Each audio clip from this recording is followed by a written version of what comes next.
I don't think the Bills have a head coaching problem. I think they have a Chiefs problem, along with 31 other teams in the NFL. And think about this: coaches set the floor for a team, players set the ceiling. It's gonna sound weird. I'm just so proud of Coach. I don't know why he's not recognized more in the award stuff, and obviously we're fighting to get over that hump. What's your confidence level, Josh, that he's going to be the guy that does get you over that hump? Extremely confident.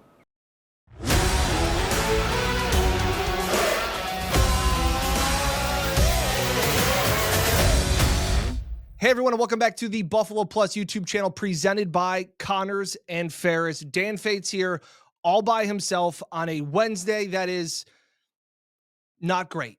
Look, we should probably be covering another media day as the Bills should be heading to the Super Bowl. I'm sure we are all feeling that letdown. But I wanted to come on here and do a video. Mike and Jenna did a video yesterday. You ask, we answer. They took all of your questions, and it was great. But I was off spending some time with the kids and the family, and I didn't want them to have all the fun. Because during our long travel day back, not sleeping on Sunday, kind of breaking down and seeing what the temperature is in the room, I wanted to come on here and give my thoughts. Give my thoughts on Sean McDermott. Give my thoughts on more of the AFC Championship game, the game plan the Bills had, the Chiefs roster, how it all shook out as we now kind of can take a step back, maybe catch our breath. Joking around about the levels of acceptance you are at in this cycle of Bills once again falling short of a Super Bowl. So before we get into the video, please be sure to like, comment, and subscribe. We appreciate it as always. Content continues. I'm recording this video on Wednesday afternoon. I've jotted down a ton of notes to try and make this as cohesive as possible.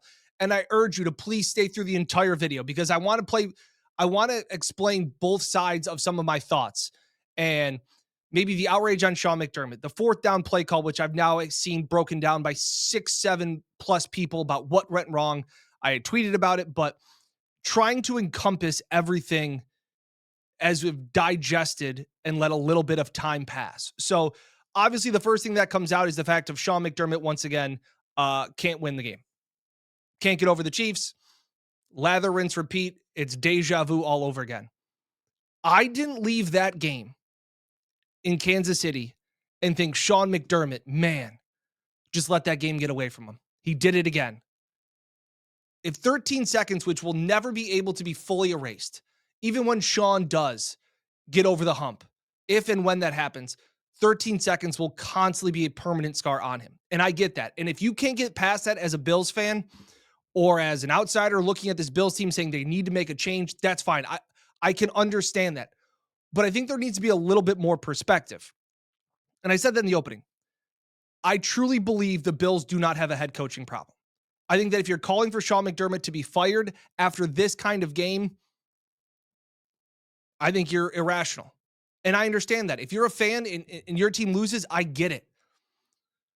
But I think so badly fans of a team want to be able to point the finger at somebody. And whether it was Sean McDermott 13 seconds or defensive lapses or feeling like your team wasn't prepared or Tyler Bass missing the field goal last year, nobody has a Sean McDermott jersey hanging in their Bills man cave. Nobody brings signs to Highmark Stadium saying, I love Sean McDermott. So to me, it's easy. It's the low-hanging fruit. It's the view that you're picking it in a vacuum to say Sean McDermott was the problem. And I just don't think that's the case. I think the Bills don't have a head coaching problem. I believe the Bills have a Chiefs problem. That's who's eliminated them 4 out of the last 5 years. Okay? And 31 other teams are also having this Chiefs problem. You know who else can't beat the Chiefs in January? The rest of the AFC. He's lost 2 games in January and on. That's insane. That's insane. Sean McDermott has beaten all of the teams in the postseason that he's supposed to. He's lost to Mahomes, Burrow at the end of the Hamlin season, Mahomes. He's beaten the Dolphins, the Steelers, the Colts, the Broncos, the Patriots. He's beaten Lamar Jackson twice. You're not losing to nobodies. You're losing to Michael Jordan and Phil Jackson. I'm not saying that makes it feel any better, but just understand that. Spags is good. Catalana and I were just talking about it. But Josh had scored 29 points and was driving with the ball with 3 minutes to go. How good is Spags then if Josh drives down the field and scores a touchdown? The last 3 playoff games, Mike brought it up to me just now. The last 3 playoff games, the score at the end of regulation against the Chiefs, the Bills have been down. They've been outscored by 6 points. And if Diggs catches a ball in Buffalo, and if Kincaid catches a ball, maybe we're having a different conversation. Get Josh some dudes is what I look at it. And I mean, really, think about this. For how good Mahomes is, and with Kyer Elam on the field and a rookie at safety, the Bills allowed just 11 points in the second half, and you still had Josh with the ball in his hands down 3. It's tough to try and bring perspective into it, but that's just the way I see it. So to sit there and say, well, you just can't get over the hump. You can't get over the Chiefs. And I think you can separate both things. Because we went into that game thinking the Bills were the most equipped they had ever been to face the Chiefs in the playoffs because we thought they had narrowed the roster gap down, that the Chiefs roster wasn't that much better than the Bills. And maybe some of you thought it was even. And that's fair. And I can understand that point, that this Bills team was prepared enough to beat the Chiefs unlike any time before. But there's one problem. The Bills did not have the better quarterback, and they don't have the better head coach in that matchup. That is not a knock to Josh and Sean. We talk about this all the time. You don't have to compliment one person by tearing down the other. And to put that into perspective, if the Bills were to have won that game, they would have been 1.5 point favorites, the look-ahead line, to face the Eagles in the Super Bowl. And guess what? The Eagles roster is 5, 6, 7 times more talented than the Bills roster is. And the Bills, I believe, would have won that game. Do you want to know why? Because they would have the better quarterback and they would have the better head coach in that matchup. So it's the roster depth is what it is. But I didn't looking back and sit there and say, well, Sean, he punted when how did you not change the plays on 4th down? And why wasn't James Cook on the field on that final drive? And why couldn't they figure out the tush push? Well, there was a fun stat that Aaron Schatz posted today, and this is part of the reason why I wanted to come on and do this video, because I think there needs to be perspective. You can't just look at plays in a vacuum. There's more that goes into it. As we said in the video on Monday morning after the Chiefs game, the Bills got stopped not once, not twice, not 3 times, 4 times on that tush push play. Aaron Schatz posted a video or had a tweet today saying that on 3rd and 4th and less than 1 or 2 yards to go, the Chiefs allowed a conversion on 75% of those plays during the regular season. They were bad at it. In one game, they were good. That's not on Sean McDermott. We talked about don't turtle, Sean. Stay aggressive. He was. And if you want to say chasing the points in the first half, I would disagree. I think it was an opportunity. And when you have an opportunity to gain 1 more extra point and narrow it down to a field goal before half, I think you go for it. And I'm okay with that. But I think that we were all saying, go down on your shield, Sean. Ride Josh Allen. It was converting 97% this year on Josh in 3rd and 4th and 1. It didn't work. I don't blame Sean for doing with what got him there, and Joe Brady for what got them there. Look, Joe Brady didn't have a great game. That's okay. He's a young offensive coordinator. I'm happy he's coming back. Very happy. But I think the Bills all postseason, going into the Broncos game, going into the Ravens game, we're like, hey, now it's the postseason, you got to change things. The common theme throughout the entire thing was that we're not going to change who we are. We're not going to change up our routine. We're not going to change up anything. They said we're not going to start breaking out new plays, and they didn't. And maybe that's the fault. And I can understand the criticism of that. The Bills did in Kansas City and in the AFC Championship game exactly what they did all year. They ran Josh Allen tush pushes on 3rd and 4th and short. And guess what? When they got in obvious passing downs, James Cook would go on the sidelines and Ty Johnson would come in. hindsight's 2020 to sit there and go, well, James Cook is out there. James Cook should have been out there. Sean McDermott's not on the headset going, hey, Joe, Joe, get James Cook off the field. He's not. And maybe that's some of Joe Brady's inexperience to not ride with the hot hand, because James Cook was the Bills' best player in that game outside of Josh Allen. So that's part of where I think maybe Joe Brady, it was a little bit of inexperience and not his best game. But this constant thought that comes back to Sean is that Sean is telling them to be conservative, like I mentioned in the Baltimore game. They ran the ball perfectly in the first half. Everybody loved it. And then in the second half, they try and run the ball again. Baltimore responds, and it's, well, Sean got too conservative. That's not how that works. And I don't know how else to explain that. And I was talking to my wife about it, and I said, oh, how did Sean do and all these things, and then I explained the game. And I said, Sean is a CEO head coach. He's not calling plays on either side of the ball. He's a CEO. And my wife didn't really understand that concept, so I explained it to her in a different term. And I said, Sean McDermott is the principal of the Bills. He's the principal. He's not the teacher. Sean McDermott is not checking attendance. Sean McDermott is not writing lesson plans. He's not calling plays. He's instilling a culture within the building, which I think most people listening and watching this would all agree he's done a phenomenal job at. He's reviewing the teachers on observations, okay? But he is not in the classroom doing the little things.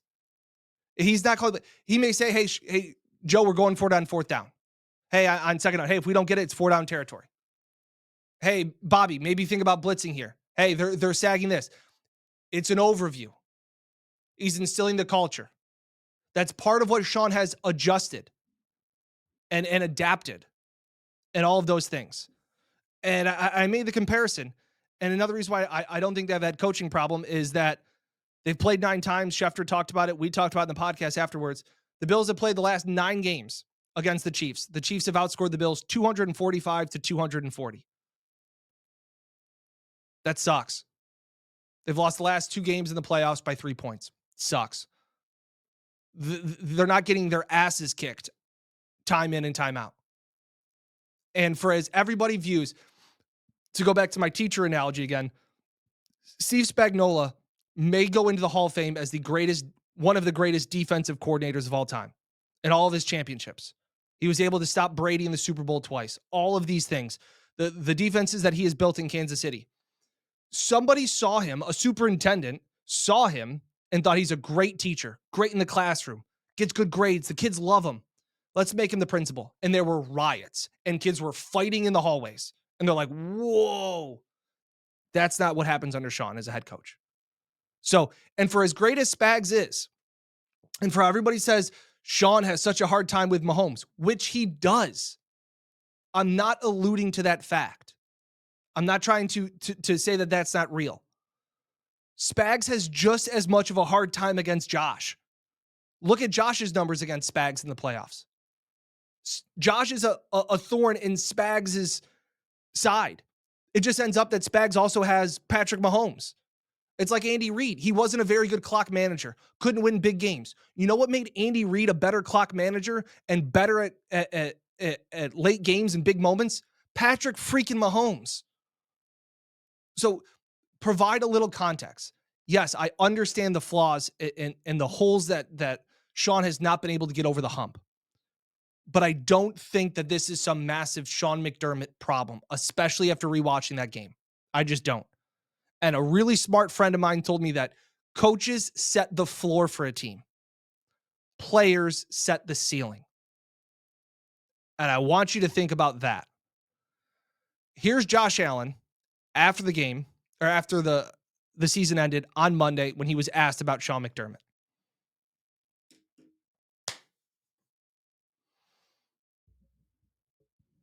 Yeah, I kind of echo the same sentiments. I know I've been on here before that Sean is a top 5 coach in my book. I think he's a top 5 coach in the NFL. I think you'd have a hard time finding 5 or 6 better coaches. The Bills went down in Kansas City doing what they did all year. It's like when your people criticize Dan Campbell and the Lions for running trick plays when they're losing to the Commanders. That's what they've done. They stayed true to themselves. And for that, I can say, hey, at least you went down on your shield. Well, you shouldn't have Jamison Williams throwing passes. I agree. But guess what? They had Penei Sewell throwing passes during the regular season. So I didn't expect them to be somebody that they weren't. The fact that James Cook was on the sidelines on that last drive sucks. I would have had him on the field. I would have tried to have the hot hand. I don't believe that's a Sean McDermott decision. The tush push didn't work. The Chiefs weren't good at it all year. They stopped them. Sometimes you tip your cap. And that's where I look at this roster and I say, Brandon Beane has done a phenomenal job of building a 53-man roster. And depth can win you divisions, but it's not going to win you a championship, in my opinion. The Bills may have a better roster top to bottom than the Chiefs, but the top 5 to 10 of the Chiefs roster is better than the top 5 to 10 of the Bills. And when you get in the postseason, those guys have to be difference makers. And the Bills didn't have it. Josh Allen is throwing big third down conversions to Mac Hollins. And this everybody eats philosophy is great, and it can win lots of games in the regular season. And I always think back to when Josh and Joe Brady and all of them have said, well, the ball goes where the play dictates it to, and that whoever's open, the ball finds them. You know, I know it would be really great to have a guy that constantly got open. So you didn't have to scan the field 100 times. So you had a dude that you could just go, he's going to get open. The Bills didn't have that. And they didn't have guys that could catch the ball. The fourth down play, everything that could have possibly gone wrong in my listening to 6-7 other people break the play down, that know way more football than they've forgotten more football than I'll ever know. Former players from Kurt Warner to Solak to Fitzpatrick to Orlovsky, all these guys breaking this down. Jeff Schwartz, like everything that could have gone wrong went wrong. It was a perfect play call by Spags. Bills weren't ready for it. Inexperience a little bit for Ty Johnson, maybe not addressing that, hey, this McDuffie's coming off the edge. Everything that could have possibly gone wrong went wrong. And Josh still threw a ball that should have been caught. I'm not saying that's the game. I'm not saying, hey, the refs wasn't a great play, wasn't a great spot. I don't think that was necessarily the game. Affected it. One drop didn't necessarily affect the game or didn't necessarily lose the game. Had a big effect on it. So that's how I look at that. And Brandon Beane has done a great job, but he needs to build the top 10 of his roster better. And it sucks. It just sucks. And I know that you want to find somebody to point this blame to. The Chiefs just made a few more plays, which they have always seemingly done. But I look at this, and what also comes back to my head, guys, is the fact of, Sean McDermott hasn't lost to random teams. I often find the comparison or find myself going back to the comparison of Andy Reid in Philadelphia. When the time was up, couldn't get over the hump. Went to 5 NFC championship games, only won 1. Went to 4 straight, lost the first 3, right? In those NFC championship games. And Andy Reid is now viewed as one of the greatest head coaches of all time. The first 3, he lost to 3 different teams. The Rams, the Bucks, the Panthers. The Bills have gotten over all of those other teams. The Bills would probably be in at least, I would say 2, maybe 3 Super Bowls if they were in the NFC. Their biggest problem is the Chiefs. And it sucks. But I look at it and I say, Sean hasn't really had one of those duds in the postseason. He's beaten Lamar Jackson. He's gotten them to the point where, unfortunately, you have to face Mahomes. And it sucks. That was the echo we heard throughout the Bills locker room in Kansas City after the game. Josh and a bunch of Vaughn and all these guys talking about it. It sucks. But I look at this and I go, the roster, Josh needs a little bit more help. And getting some playmakers, difference makers. But I don't think Sean's a bad coach. I think he's a top 5 coach. And that's it. Hey, let me know what you think. Drop a comment in below. I know I've always seemingly been this Sean McDermott apologist, but it's tough to kind of look at one or two things. You know, when I say that coaches set the floor for a team and players set the ceiling, I look at the Packers. I think they got a really good roster. I think they have a really nice young roster. I don't think Matt LaFleur is all that great.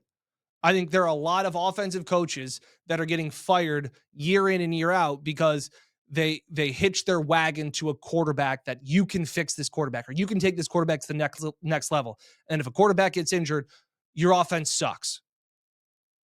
I would even say Aaron Glenn, the Lions defense was decimated by injuries. Decimated beyond anything I'd ever seen playing in a playoff game. But there just seemed to be no concept. If you're that great of a defensive guy, figure out something. And they didn't have anything. So I feel like a lot of times people look at just the Bills, they look at just Sean McDermott, and I wish people could zoom out a little bit. That's why I waited to do this video for a few days.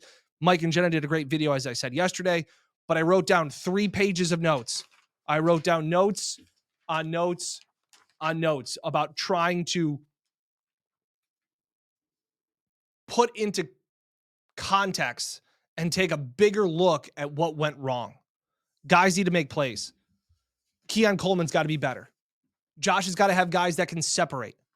And I've said it before, and we'll talk about it because Mike and I will go to the combine. Get a guy that's a difference maker. I don't care if your wide receiver can't block.